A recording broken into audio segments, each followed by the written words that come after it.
Cuando uno habla de la conquista de América, tenemos dos impresiones generales. Por un lado, que los pueblos del continente, además de sufrir pérdidas humanas masivas, sufrieron la pérdida de su cultura. Por otro lado, que la civilización europea logró imponer su cultura sobre los pueblos dominados de manera rotunda, como si se pudiese hacer borrón y cuenta nueva en las conciencias de los indígenas colonizados, como si no hubiese sobrevivido absolutamente nada de las culturas prehispánicas. Ni la pérdida cultural ha sido total, ni la imposición colonial ha sido absoluta. La cultura no es algo que se pueda copiar, pegar y eliminar como si fuese un conjunto de datos. Hay procesos históricos, económicos, políticos y sociales muy complejos que repercuten en la forma en la que los elementos de una cultura perviven a través del tiempo. En un determinado momento de la historia de las ciencias sociales, los investigadores utilizaban el término aculturación para explicar cómo una cultura sometida adoptaba la cultura impuesta. ¿Cuál es el problema? Que ninguna sociedad humana se desarraiga de manera automática de todo su sistema de creencias, códigos y costumbres por el mero hecho de ser dominada por un pueblo invasor. En la actualidad hay personas que creen que gracias a la invasión europea, América es un continente más civilizado por no adorar al sol ni recurrir a los sacrificios humanos, como si el comercio de esclavos y el asesinato en masa de poblaciones enteras fuesen logros espectaculares de Occidente, o como si nunca hubiese habido otras formas de conocimiento en las culturas nativas. En otro momento ahondaremos acerca de esta cuestión.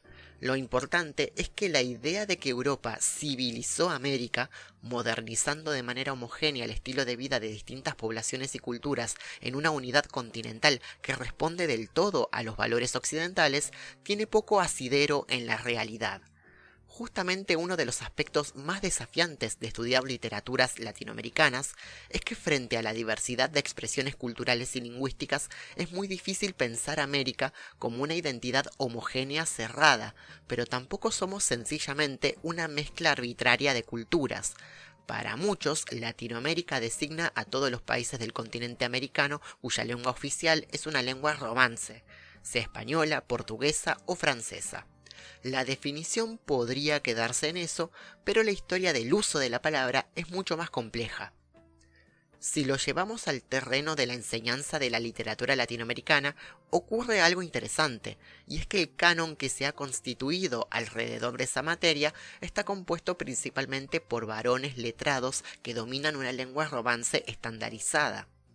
Este es el modelo de escritor que se impuso a pesar de que Latinoamérica involucra comunidades y regiones muy diferentes entre sí en cuanto a su composición cultural, étnica, lingüística, etc.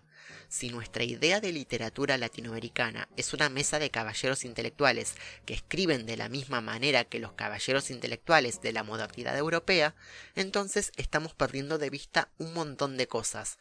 Pero antes de continuar, una aclaración importante. A mí no me interesa buscar una esencia latinoamericana en lo que leo, porque la condición del sujeto latinoamericano no es una esencia, sino una construcción que responde a siglos de procesos históricos. En muchas ocasiones, y de manera muy inocente, hablamos de la identidad latinoamericana como el resultado de un crisol de razas, obviando el hecho de que esta mezcla, si la podemos llamar así, se ha producido en contextos de explotación, dominación y violencia institucionalizada. Iremos viendo esta cuestión en los próximos episodios, pero que quede claro que en el ámbito de las ciencias sociales estos debates no fueron fáciles de abordar, mucho menos cuando los especialistas intentaban analizar la situación de sus propios países, como el caso de Fernando Ortiz respecto a Cuba, país cuya población tenía un fuerte componente africano debido al tráfico de esclavos, además del sustrato indígena y la población inmigrante europea. Con semejante variedad demográfica, ¿cómo es posible hablar de una cubanidad? La idea de aculturación supondría que hubo una población local con una cultura previa que se adaptó a la cultura europea tras la conquista, y también supondría que los esclavos se adaptaron automáticamente a una cultura criolla una vez establecidos en Cuba, y así con cada corriente inmigratoria. ¿Ven el problema? La cultura no funciona de esa manera. Y por este motivo, en vez de hablar de aculturación, Fernando Ortiz habla de transculturación. Por aculturación se quiere significar el proceso de tránsito de una cultura a otra y sus repercusiones sociales de todo género, pero transculturación es vocablo más apropiado. Hemos escogido el vocablo transculturación para expresar los variadísimos fenómenos que se originan en Cuba por las complejísimas transmutaciones de culturas que aquí se verifican, sin conocer las cuales es imposible entender la evolución del pueblo cubano, así en lo económico como en lo institucional, jurídico, ético, religioso, artístico, lingüístico, psicológico, sexual y en los demás aspectos de su vida. Para cristalizar la idea de transculturación, Ortiz analiza cómo Occidente incorporó dos elementos que no existían en la cultura europea, el tabaco y el azúcar. Por cuestiones de tiempo me voy a centrar en el tabaco. Cuando el hombre europeo llegó a la región del Caribe, no tenía idea de lo que era el tabaco, pero sí había poblaciones locales que lo implementaban para usos rituales o medicinales.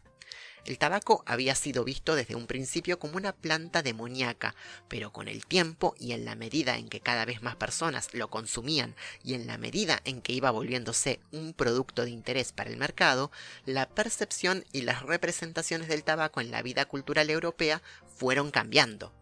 El tabaco no fue inmediatamente manufacturado por los europeos apenas pusieron un pie en el Caribe.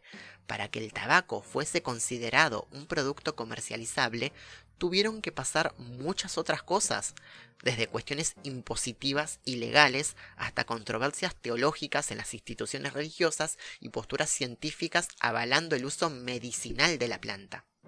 Ahora no asociamos de manera tan directa el consumo de tabaco con una ceremonia indígena o un ritual de sanación, sino que la hegemonía occidental asimiló un elemento que no pertenecía a su sistema cultural.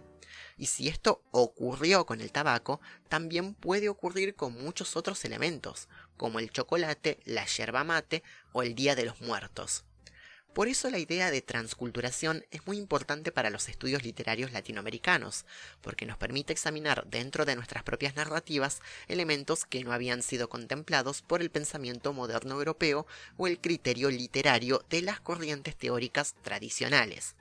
Por ejemplo, Pedro Páramo, de Juan Rulfo, tiene un tratamiento muy particular de la vida y la muerte que se relaciona con aspectos exclusivos de la cultura e historia mexicana. Si yo leo esta obra solamente como el viaje de Juan Preciado a Comala, obviando las tensiones culturales que el autor está poniendo en juego en su escritura, pierdo de vista un montón de cosas que están presentes en el libro. Esto lo iremos analizando en los próximos episodios con distintas obras literarias. Este es un video muy introductorio pensado para un público general. Para hablar de transculturación se necesita más que unos pocos minutos, pero si hay cosas que les gustaría que comente con más detalle o si les gustaría que veamos alguna obra literaria en particular, me gustaría que me lo dejen en comentarios. Muchísimas gracias por su atención y nos vemos en el próximo capítulo.